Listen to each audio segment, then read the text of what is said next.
There were days in American history when the country didn't collapse. It didn't burn. It didn't fall apart. It simply stopped moving. No explosions, no invading armies, no breaking news banners screaming disaster, just stillness. On those days, trains sat motionless on tracks that were never meant to be quiet. Factories powered down in the middle of shifts, leaving half-finished products frozen in time. Offices remained dark long after sunrise. Schools never opened their doors. Streets that normally pulsed with movement fell silent, as if the city itself was holding its breath.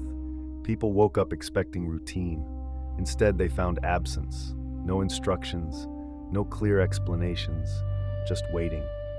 These moments don't dominate history books. They aren't taught as turning points or celebrated as milestones. In many cases, they aren't taught at all. But for those who lived through them, they left a lasting impression. A quiet realization that the systems holding everyday life together could pause without warning. America is often described as a machine, a system always running, always producing, always moving forward. But machines can stall, and when they do, the silence reveals something unsettling. Because when movement stops, people notice things they normally ignore. They notice how much of life depends on schedules they never chose. They notice how fragile normal actually is. And they notice how little control they have when the system decides to wait. The days America stopped moving weren't accidents of nature. They weren't disasters in the traditional sense. They were moments when systems paused, sometimes intentionally, sometimes accidentally, and exposed the invisible mechanics behind daily life. Some lasted hours, others lasted days. A few changed behavior forever. What made these days different wasn't chaos, it was restraint, a strange collective hesitation. People stayed home not because they were forced to, but because nothing seemed to work the way it usually did. Transportation stalled, communication slowed, decisions were delayed, and for a brief moment, time itself felt suspended. In these pauses, there was no clear enemy to blame, no storm to point to, no single villain, just a growing awareness that something essential had gone missing: momentum. The American rhythm is built on constant motion: wake, commute, produce, consume, repeat. But when that rhythm breaks, even briefly, it creates unease. Not panic, not fear. Unease. Because panic has direction, unease just lingers. And that lingering feeling is what made these days unforgettable. They weren't loud enough to be legendary, they weren't dramatic enough to be remembered, so they faded. But the consequences didn't. The first thing people noticed when America stopped moving wasn't silence, it was absence. Absence of sound, absence of motion, absence of expectation. Factories are designed to operate continuously. Even when people sleep, machines hum. On certain days, that hum disappeared. Entire production lines powered down, not because of failure, but because of hesitation. Materials arrived late, orders were paused. Managers waited for instructions that never came. Workers stood outside locked doors, unsure whether to go home or stay nearby. There were no alerts, no emergency announcements, just closed gates and unanswered phones. Transportation followed a similar pattern. Trains halted mid-route, buses never departed. Freight sat idle in yards where movement was constant, not due to damage but uncertainty. In these moments, the system didn't collapse. It stalled. Stalling is different. Collapse is loud. Stalling is quiet. People initially assumed things would resume shortly. A delay, a hiccup, an inconvenience. But as minutes stretched into hours and hours into days, it became clear this was something else. Time felt thicker. Schedules lost meaning. Without movement, hours blended together. Morning and afternoon felt the same. Without work to anchor the day, people drifted. Some stayed home. Others wandered outside, unsure where to go. Many simply waited.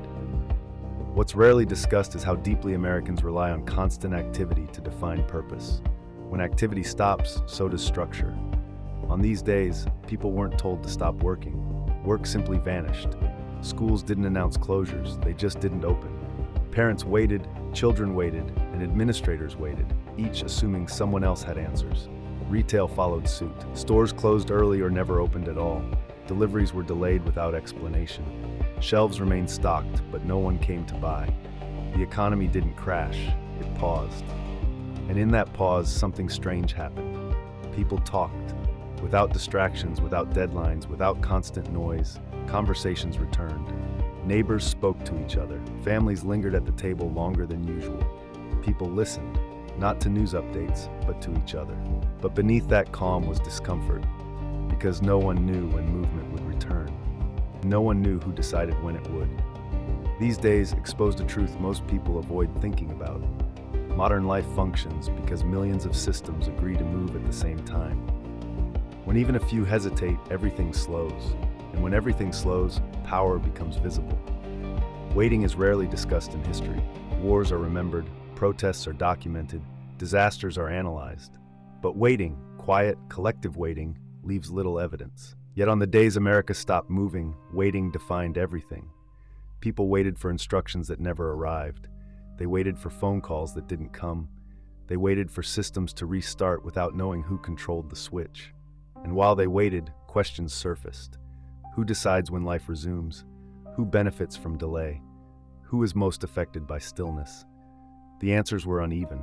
Those with resources adapted, those without struggled. Hourly workers lost income immediately. No movement meant no pay. Salaried employees waited comfortably at home. Small businesses absorbed losses quietly. Large corporations stalled operations with minimal consequence. The pause revealed fault lines. It also revealed dependence. People realized how little they controlled the systems shaping their days: transportation, supply chains, communication networks, employment structures. These systems weren't designed for transparency. They were designed for efficiency, and efficiency assumes motion. When motion stopped, transparency vanished. There were no explanations because explanations weren't required in normal operation. Systems rarely explain themselves until they fail. But this wasn't failure, it was hesitation. A decision not to move forward, a decision to wait. In some cases, these pauses were intentional. In others, they were the result of cascading indecision. But the effect was the same. Life slowed, and slowing forced reflection. People noticed how noise usually filled silence, how movement masked discomfort, how constant activity prevented questions. Without motion, there was nothing to distract from uncertainty. Children asked why they weren't in school. Adults couldn't answer. Elders recognized the feeling, echoes of earlier times when stillness was common, but expectations were different. This wasn't stillness by choice. It was stillness imposed by systems designed to avoid it. That contradiction created unease, and unease doesn't resolve quickly. When movement eventually resumed, it did so quietly. There were no announcements declaring normalcy restored. Trains began running, factories restarted, offices reopened, life continued. But something lingered. People remembered how easily everything stopped. And once you know something can stop, truly stop, it's impossible to forget.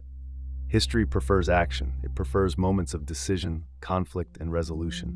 Waiting doesn't fit that narrative. Stillness doesn't create heroes or villains. It creates questions. And questions are uncomfortable. The days America stopped moving weren't erased intentionally. They were simply inconvenient to remember. They contradicted the image of constant progress. They revealed vulnerability without drama. They showed that modern life isn't as stable as it appears. It's just well coordinated. Remembering these days would require admitting that control is shared, fragile, and sometimes absent. So they faded, not because they didn't matter, but because they mattered in ways that were difficult to explain. Yet their impact remains. Every time systems slow, every time schedules collapse, every time movement pauses unexpectedly, the memory returns, and with it, the realization that momentum is not guaranteed. America didn't collapse on those days, it didn't fail, it paused, and in that pause, it revealed itself. Not as a machine that never stops, but as a system constantly deciding whether to move forward. The question isn't whether America will stop moving again, it's when. And when it does, will we notice? Or will we simply wait until motion returns and forget it ever stopped?